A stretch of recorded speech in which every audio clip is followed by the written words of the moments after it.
Zach, it looked like, I mean, they had 88 yards, 3 points in the first half. It looked like they got some plays in the second half. Just maybe, what did you see from their offense as the game kind of moved along?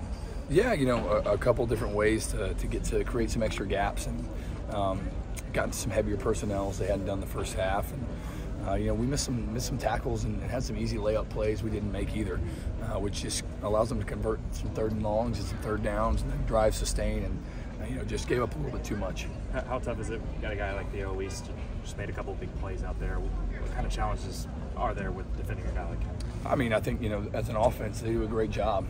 Coach Strinkowitz is phenomenal at what he does, and finding ways to use his personnel all across the field. And obviously at the end there, Theo makes a great play on a great ball, and Eli's in good position, and just gets out competed for the ball on that one, and they played a really good game all night. What do you say to your players? I mean, you were dominant for 3 quarters, and then that fourth quarter, the game had scored a couple touchdowns. Yeah, we got to win the game on defense. I mean, I've always thought that. We had an opportunity. We get a 3rd and 10, get a holding call down the field, and then 3rd and 16, our corner falls down, and they throw a bomb down the sideline, and I got to do a better job, get us into calls that are, more productive, and give them a chance. When you were that close to getting the win and becoming bowl eligible mentally, is there a game plan you have for your players to get them to bounce back? Yeah, I think, with Alabama coming in here in 2 weeks and a bye week to get healthy and get back, I think they'll be fired up to play, no doubt about it. And we know the challenge that presents, but just have an opportunity to win one of the last 2 and get to a bowl, and that's kind of the goal of the team, and be Team 130 for one more month, and we got to do that by winning one of the last 2. Obviously a wild finish, but I want to ask you about Billy's play there. That looks like it, probably going to win you the game there for a second. What'd you see on that play as it developed? Yeah, I think Sammy Omasigo, he punched the ball out, with the guy coming through. We've been talking about all night that we had to attack the rock more. We hadn't gotten a fumble or an interception all game, and so we literally just set it on the sideline. He goes out, and you watch him punch it through right there, and then Billy, man, with the ball in his hands, dynamic, and he showed it once again.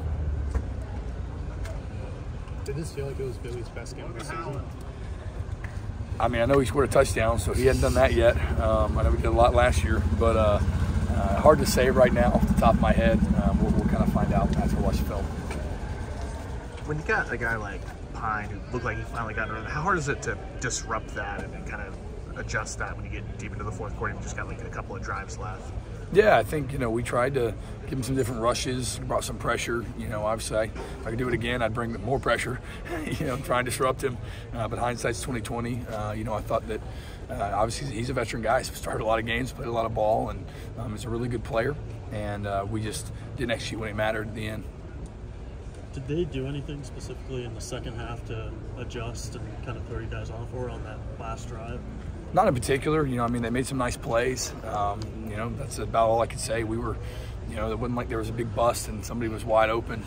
We just had a couple mistakes. And in a game in the SEC, like the margin for victory, the margin for error is small.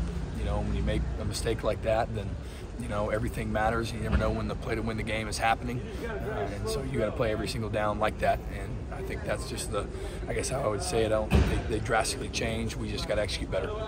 How do you keep, I don't know if positive is the right word, but keep their eyes focused forward rather than with some of the struggles and the things that y'all have gone through over the last couple months? We go into every team meeting.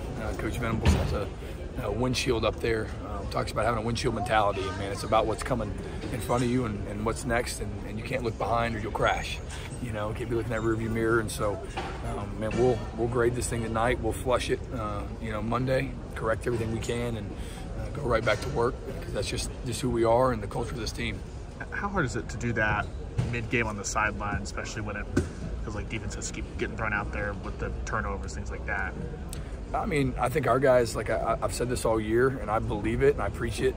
Man, give us a blade of grass to defend, and we're going to go do it. And to everything, we get everything we got every time. And you roll the ball out, spot the ball, we're going to play.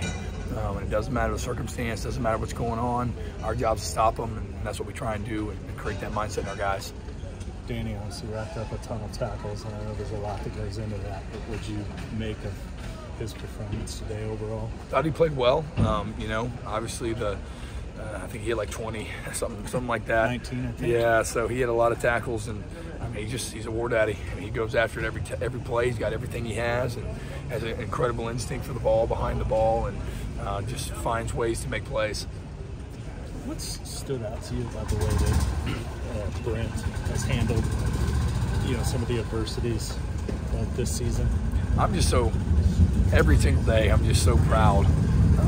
I love him so much, and you just see the belief that never wavers, and the accountability. That part's there, no doubt about it. But man, he loves our guys. I love our guys, man. They play so hard, and you just get an opportunity to see him, step into that mentorship role, and he's done an amazing job doing that. Appreciate it, Zach.